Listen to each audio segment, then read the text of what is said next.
안녕하세요. 절대값TV의 명품 PD 한PD입니다. 자, 오늘은 지금 이제 민주당이 어떤 부동산 대책을 준비하고 있나, 어떤 그 대책으로 앞으로 대응할 것인가, 그리고 과연 집값의 폭등을 막을 수 있을 것인가, 뭐 그런 얘기를 한번 이야기해 보시죠. 이야기해 보죠. 이제 저는 뭐 객관적으로 얘기할 테니까 여러분들이 각자 알아서 판단하시면 돼요. 자, 물론 정치 얘기는 아니에요. 정책에 관한 얘기예요. 정책. 자, 여러분들 뭐 이재명 대통령이 뭐 부동산 정책을 만드는 사람은 아니죠. 그죠? 뭐 구체적인 거는 당에서 만드는 거예요. 그죠? 당에서 만들어 가지고 이재명 대통령한테 갖다 주면 이재명 대통령이 이제 이런 점은 좀 너무하지 않냐, 이런 점은 좀 보완하지 않냐, 뭐 그렇게 이렇게 프로세스가 이어지겠죠. 그런 과정을 통해서 정책이라는 게 만들어지겠죠. 자, 그런데 이 민주당의 뭐 다른 정책은 모르겠는데 이 부동산 정책은 이 진성준 의원에서 많이 나오는 것 같아요. 이 과거에 문재인 정부 때도 그랬고, 뭐 이 양반이 굉장히 그 민주당에서는 굉장히 그 핵심 뭐랄까요, 의원 같아요. 그래서 뭐 정책 의장 굉장히 중요한 거잖아요. 민주당에서 나오는 정책을 만드는 의장이야. 이 사람이 망치를 저기 뭐지 이 방망이를 3번 두들겨야 통과가 되는 거예요. 그죠?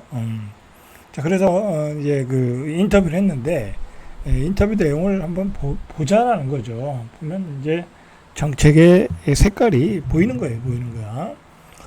자, 일단은 대출 규제는 단기 처방이다. 이제 본인들도 알아요. 이런 정책은 오래 풀 수 없다. 이제 여기저기서 이제 불만이 일어나겠죠. 그죠? 예를 들어 한 15억짜리 집을 사야 되는데 6억 가지고 못 사잖아요. 그죠? 6억 가지고 못 사거든요. 그러면 이제 불만이 일어나면 또 선거 때 풀어주겠죠? 뭐 선거 때 풀어줄 수밖에 없어요. 막 불만이 쌓여. 그런데 지방선거가 됐는데 막 여기저기서 불만이 터져. 그거 안 풀어주고 선거 못해요. 그죠? 그러니까 제가 생각하기에도 이 대출 규제 정책은 물론 이제 고가주택은 풀기 어렵고요. 고가주택은 풀기 어렵고, 뭐 예를 들어 15억 이하의 주택은 좀 6억이라는 총액을 풀어줄 가능성이 있겠죠. 그죠? 여러분들 정치인을 믿지 마세요. 정치인은요 일관성이 없어요. 그래서 이 민주당이 집값을 잡는다, 국민의힘이 집값을 잡는다, 다그 개소리예요. 개소리야. 믿지 마세요. 선거 때 되면 자신의 표를 위해서 분명히 이 대출 규제 정책을 풀어줄 가능성이 많아요. 그러면 이제 대신에 다른 정책을 쓰겠죠.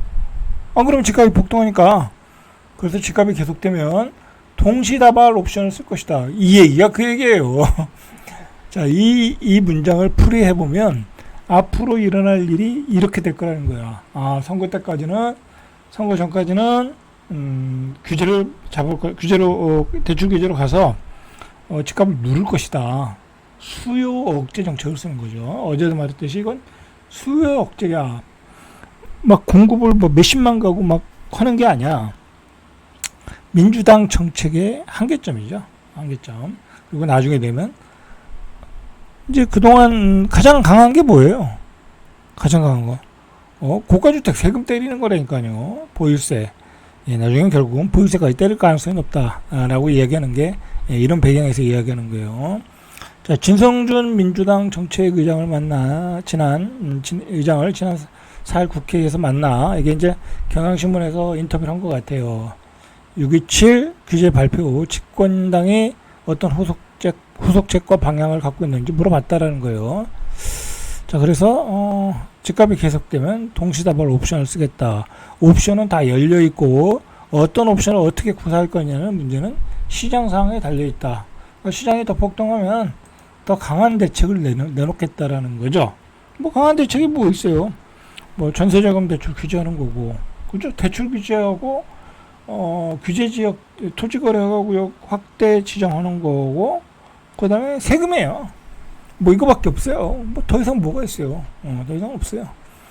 자, 그래서 이 양반이 이제 뭐라고 그랬냐면 실수요자들 자금 동원이 어렵다고 한다면 대출 규제 오래 지속하기 힘들다. 이게 또 왜 그러냐면 이렇게 되면 건설사들이 또 분양이 안 된다고. 그죠? 분양이 어려워질 수 있어요. 자, 그러면 건설사들이 또 가서 이제 탄원을 하겠죠. 정부에게 빨리 규제를 풀어달라. 그러면 얘들은 또 풀어줄 수밖에 없어요. 자, 그리고 부동산에 대한 불패 인식은 비생산적이다. 이거 뭐 옛날 문재인 정부에서 했던 소리 똑같은 소리 하고 있는 거예요. 부동산이 불패 인식은 비생산적이다. 비생산적인가요? 지금까지 결과를 보니까 안 그렇죠? 집에 투자 안 한 고급재 집에 투자한 사람은 부자가 됐고 거기에 진입하지 못한 사람은 벼락거지가 됐고 그렇게 됐는데 비생산적이진 않죠. 이건 본인들의 생각이죠. 그리고 재개발, 재건축 앞으로 이제 서울 시내에서 재개발, 재건축을 활성화하겠다라는데 공공주도로 하겠다는 거예요. 이제 임대주택을 많이 짓겠다라는 거죠. 자, 이렇게 되면 공공주도로 하면 재개발, 재건축이 빨리 되겠습니까? 쉽지 않겠죠. 자, 시장 상황이 너무 심각해진다고 하면 토지거래, 투기 토지거래가 우역지정 검토하겠다. 당연한 얘기고요. 이거는 당연한 앞으로 이거는 당연한 얘기고.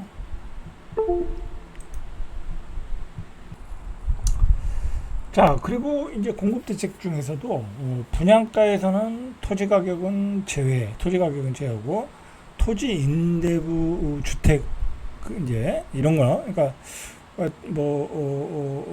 그러니까 이제 그 건물만 이제 분양을 받는 거죠. 토지는 이제 국가 소유로 돼 가지고 이런 주택을 전에 한번 줬죠. 자, 이런 거 지겠다라는 거야. 근데 이거 실패한 정책 같은데, 그죠? 자, 분양받아서 살다가 나갈 때 다시 공공에 대파하는 환매 조건부 주택. 이건 맨날 그 민주당에서 하는 얘기예요. 근데 별로 인기가 없죠? 그죠? 인기가 없어요. 그리고 이런 주택은 대규모 공급이 안 돼요. 이거 몇 채나 공급하겠어요, 이거. 그죠? 그리고 예를 들어 상기 신도시에서 이렇게 한다고 하면 좋아하겠어요? 안 좋아요. 상기 신도시에서 이렇게 분양하면 분양 안 받아요. 미분양이죠. 이제 이렇게 되면. 그래서 이제 매달 조금씩 집값을 나눠내 이제 저소득층을 위해서 하는 거겠죠. 지분 적립형 주택을 짓겠다. 지금까지는 이런 주택들을 시범 사업 정도 수준으로 했는데 앞으로는 더 많이 하겠다. 걱정이 되네요, 그죠? 걱정이 되네. 별로 인기 없는 걸 하겠다라는 거죠. 시대에 안 맞는 정책을 피고 있어요. 아직도 과거에 문재인 정부 때 하던 정책을 계속하겠다. 그러니까 달라진 게 없어요. 수요 억제, 저소득층을 위한 지분 임대주택. 그 다음에 결국은 나중에 보유세 폭탄. 달라진 게 없어요. 달라진 건 딱 한 가지 있어요. 시장의 유동성이 어마어마하게 지금 증가하고 있다. 라는 거죠. 그 증가하는 것을 이재명 정부 쪽은 주시장으로 빨아들이겠다고 그러는 거예요. 그죠?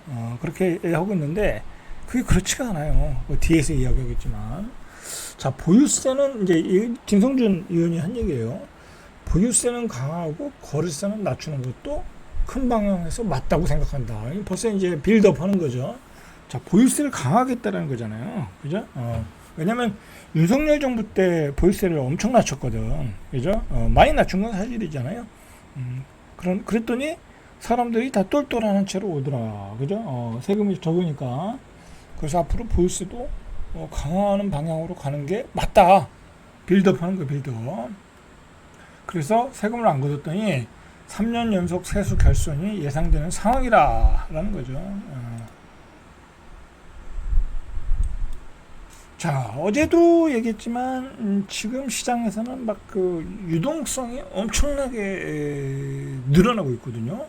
과거 문재인 정부 때는 코로나 때 금리가 내려가면서 유동성이 많아졌지만 지금 금리도 내려가고 이제 다음 달에 한 번 더 내린다고 하니까 2.5까지 내려가고.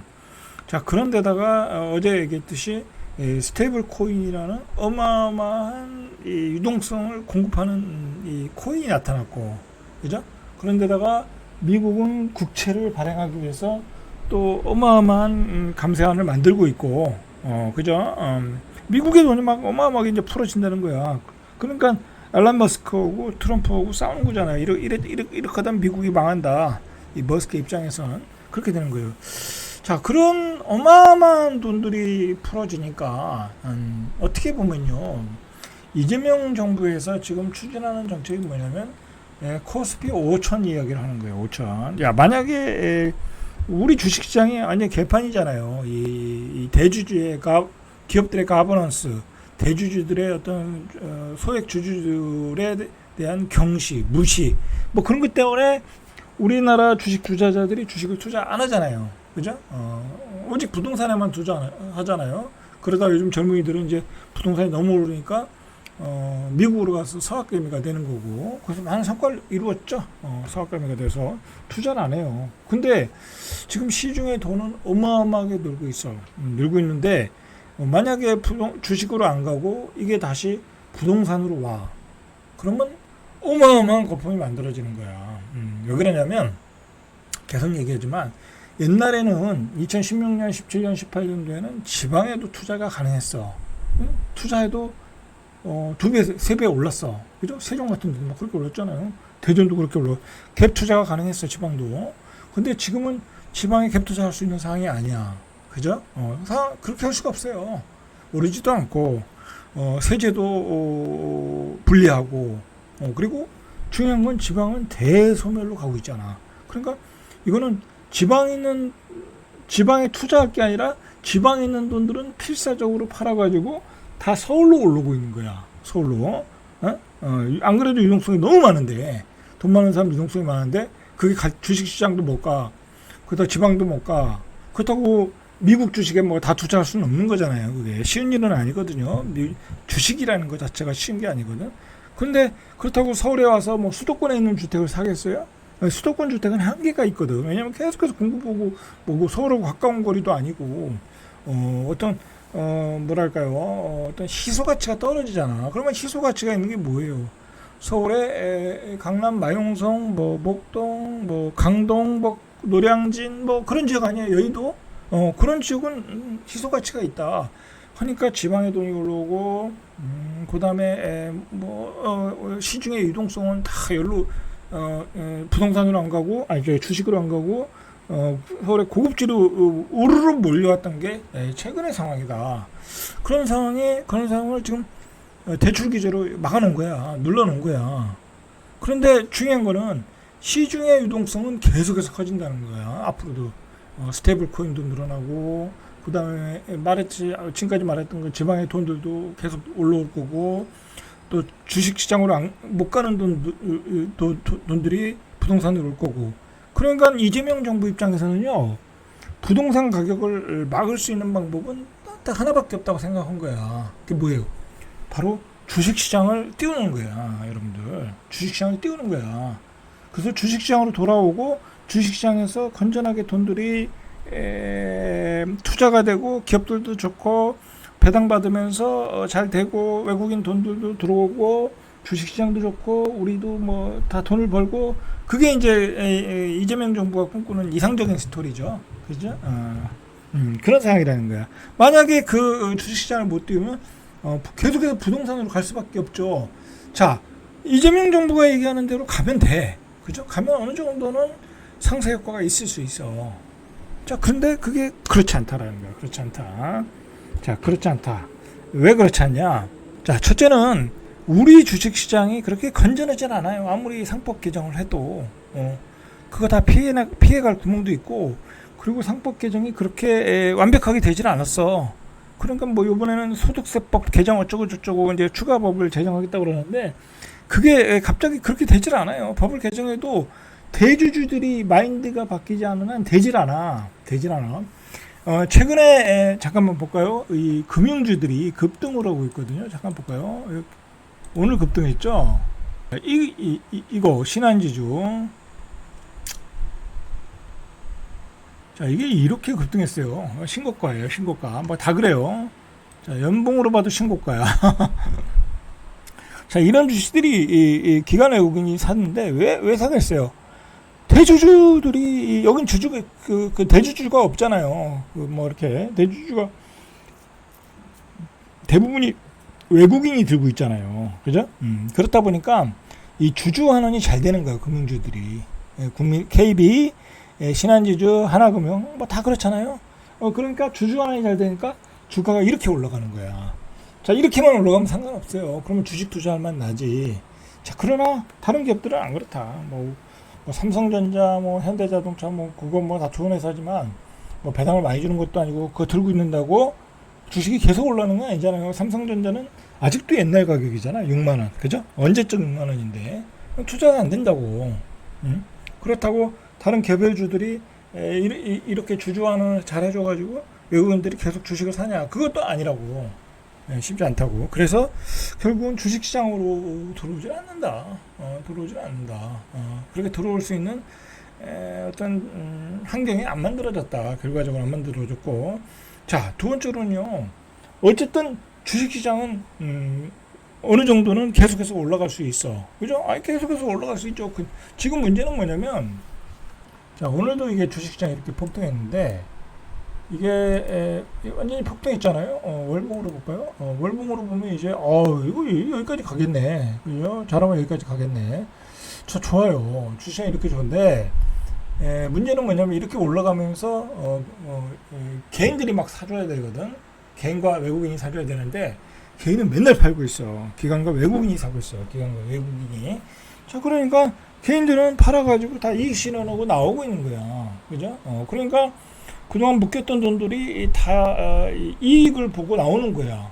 자, 그러면 유동성이 또 시중에 풍부해지는 거예요. 어쨌든 주식시장이 올라간다는 거는요. 아까도 봤듯이 신한지주가 옛날에는 4만 원이었는데 지금 7만 원 됐으니까 그거 들고 있는 사람은 이제 2배가 된 거야. 그러면 이제 그 2배 되는 돈을 가지고 이제 이익 실현할 거 아니야. 이제 2단계가 되면 지금의 단계가 계속해서 팔고 있으니까 지금의 단계에서 그러면 시중에 또 돈은 풍부해지는 거야. 근데 그 돈이 과연 누가 풍부해지겠냐고. 그죠? 자산가들이 풍부해지는 거지. 자산가들. 일반 국민들이 풍부해지는 거 아니지. 주식을 많이 가진 사람들 또는 오래 투자한 사람들 대부분이 돈이 있는 사람들이 주식 투자를 했고 오래 기다려서 거기서 열매를 맺는 거야. 그렇죠? 자, 그렇게 되면 그런 사람들의 계좌에 돈도 현금이 쌓이는 거야. 자, 그러면 결국은 기존의 부동산들 막 팔아. 그 쓸데없는 것들, 잘 안 오르는 것들, 그리고 지방의 땅들 다 팔아. 다 결국은 그 돈을 가지고 어디로 오겠어요? 다시 강남 부동산으로 오겠죠? 다시 마용성으로 오겠죠? 자, 그리고 중요한 거는 이제 다 알아. 그 고가 주택을 가지고 있는 마용성, 강남 물건 가진 사람들이 기다리면 또 올라간다는 거 알아. 학습 효과가 됐어. 팔겠습니까? 시중의 유동성은 점점 많아지고 주식시장의 어떤 부양활동에서 많아지고 계속 팔아가지고 가지고 오니까 그 다음에 뭐 여러 가지 환경 금융 뭐 비트코인이라든지 뭐 스테이블코인이라든지 그 다음에 인플레이션 효과라든지 시중의 유동성은 계속해서 많아지고 있어. 그죠? 이제 그리고 그 돈이 많아지다 보면 자꾸 집을 사고 싶어 해. 그럼 이제 불만이 터지겠죠. 대출을 풀어라, 뭐라 풀어라 그랬죠. 그럼 선거 때가 되면 풀어주고 다시 집값은 올라가고 또 선거가 끝나면 어떻게 되겠어요? 또 보유세 폭탄 때리겠지. 그죠? 선거 전에는 안 때릴 가능성이 있어요. 제가 보기엔 선거 후에 보유세 폭탄을 때릴 수 있다. 자, 이런 과정으로 전개되지 않겠냐? 저는 뭐 그렇게 생각을 합니다. 자, 절대값TV의 명품 PD 한 PD였습니다.